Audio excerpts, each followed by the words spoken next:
बंद नहीं कर देता। और याद रखो, जो लंगोटी लगाता है त्रिलोक की रक्षा के लिए या अपने मोक्ष के लिए, वो क्या ममता को पहले त्यागता है। अगर ममता को नहीं त्याग पाता तो लंगोटी वो नहीं लगा सकता।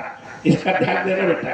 इसलिए मैं तुम्हें, मेरा कहना है कि रे न बालक काल बस बोलत तू ही जे संहार, अब धन हुई शब्द धन विधि सकल संसार। ये राजा के छोटे तो सोच कर संभाल कर नहीं बोलता है। क्या तू काल का ग्रास सोने रहता है? कहाँ तेरी छोटी छोटी सी दुनिया और कहाँ भगवान शंकर का विशाल धनुष? क्या दोनों में समानता हो सकती है? नहीं हो सकती। इसलिए बोल कितना बोलना है।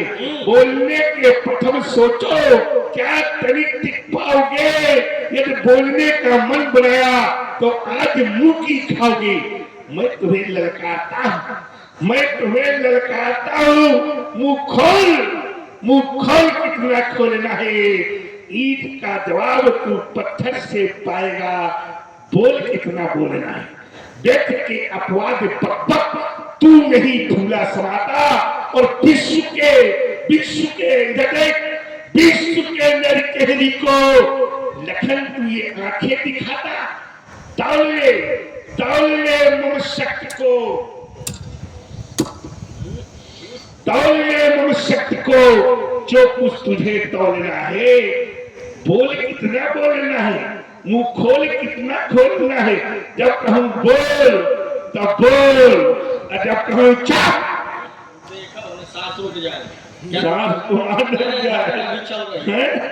नहीं तुम्हारी सांस नहीं। देखो महाराज, चिकित्सक की जो सैकड़ों पास में है तो लक्ष्मण बोल मुनि के वचन सुनी।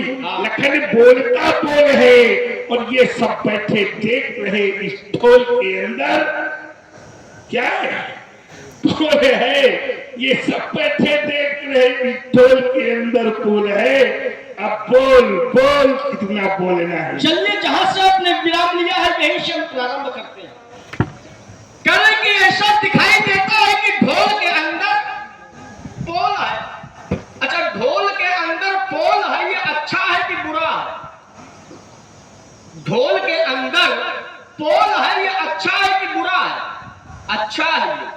क्योंकि अगर ढोल के अंदर पोल नहीं होगा तो क्या ढोल बजेगी? जाने कैसी बात कर रहे हो। और आपको तो ये बात करना नहीं चाहिए। क्योंकि ढोल का ही एक प्रारूप है डमरू। क्या है? अब किसके पास रहता है? भगवान शंकर के पास, शंकर जी के पास रहता। अब ये बताओ, अगर उसमें पोल न हो तो क्या वो बजेगा? नहीं बजेगा। बजेगा तब जब उसमें पोल होगी। और यदि ढोल के अंदर पोल न होती तो न ढोलक बजती और न ही डमरू। और जब डमरू बजता नहीं तो फिर व्याकरण की भी रचना, व्याकरण की रचना कैसे हुई भाई? व्याकरण की रचना हुई वो भी भगवान शंकर के डमरू से। भगवान शंकर के नटराज राजो, भगवान शंकर ने जिस समय डमरू बजाया तो 14 सूत्र निकले। कहा दिया 14 सूत्र निकले। और उन्हीं 14 सूत्रों से व्याकरण की रचना की गई। अब बताओ आप कि ये ढोल के अंदर पोल ये अच्छा है कि बुरा है? क्या है? क्या है? अच्छा है कि बुरा? अब नहीं कुछ बोल पाओगे। सब बोलेंगे। हाँ, सब बोलेंगे। ये अच्छा है। यदि अच्छा न होता, यदि पोल न होती तो न ढोलक बजती न डमरू बजता, खाली आपे बजते अकेले।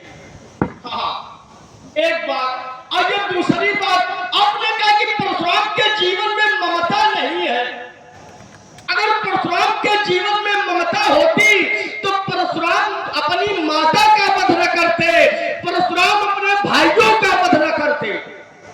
अच्छा, इससे ये सिद्ध हो गया कि परशुराम जी के जीवन में ममता नहीं है। इससे ये सिद्ध होता। हाँ, आपने वध किया था। अगर जीवित न करवाते, भाई वध किया और जीवित न करवाते, तब ये हो जाता कि हाँ, परशुराम के जीवन में ममता एक और मारा, और यदि ममता नहीं की तो जीवित क्यों करवाया? माता को भी जीवित करवाया, भाइयों को भी जीवित करवाया, क्यों? किस कारण? कहीं न कहीं उनसे ममता थी, इसलिए पिता की आज्ञा का पालन तो किया, लेकिन कहीं न कहीं माता और भाइयों के प्रति ममता थी, तो उस वरदान के रूप में आपने माता और भाइयों का जीवन मांग लिया। तो इससे यह सिद्ध होता है कहीं न कहीं आपके जीवन में ममता।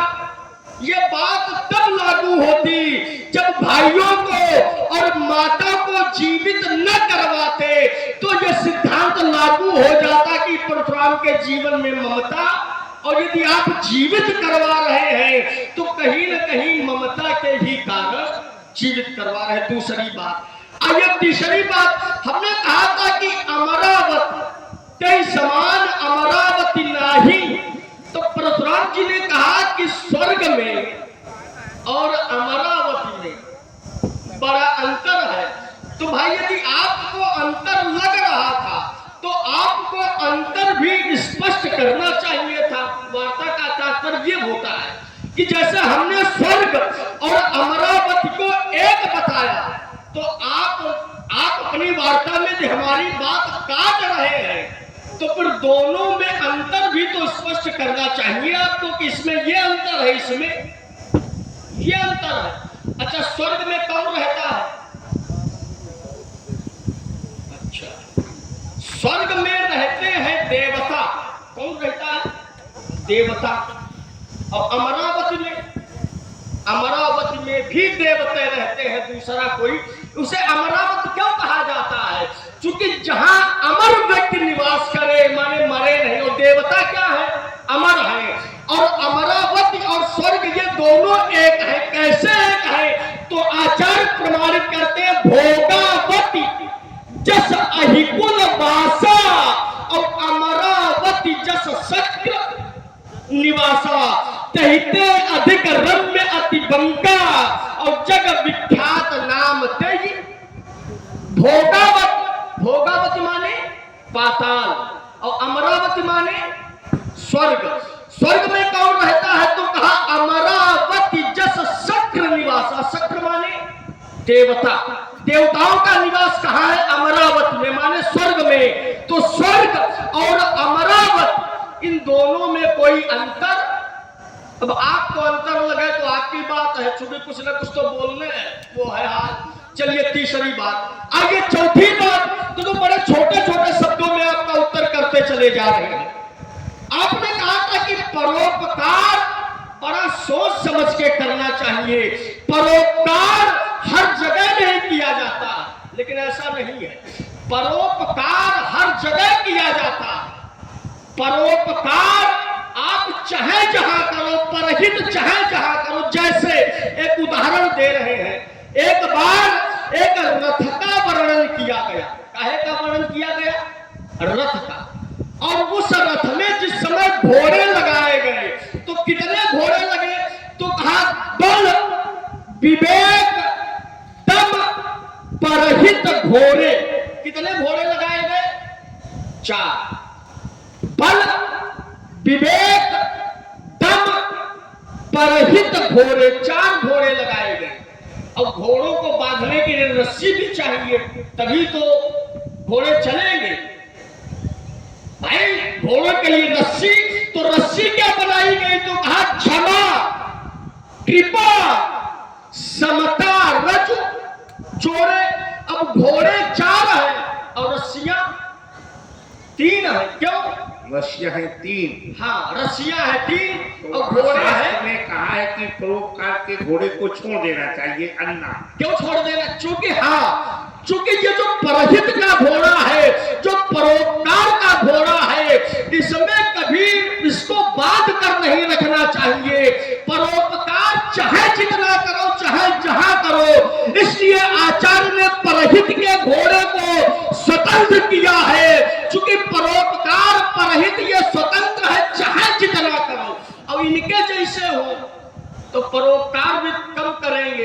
भाई परोपकार ऐसा है, आप अनहित न करो, लेकिन परहित जितना ज्यादा हो सके उतना इसको ये यहाँ परहित। परिहित किया गया है, परिहित किया गया है। हाँ, यहाँ परहित किया गया। और उसको तोड़ा गया हाँ। है, ये परिहित है। ये परहित है। अच्छा, हाँ, ये परहित कैसे है? अच्छा। अच्छा, ये किसका भी उत्तर तुरंत ले ले। एक छड़ाऊ ले लो।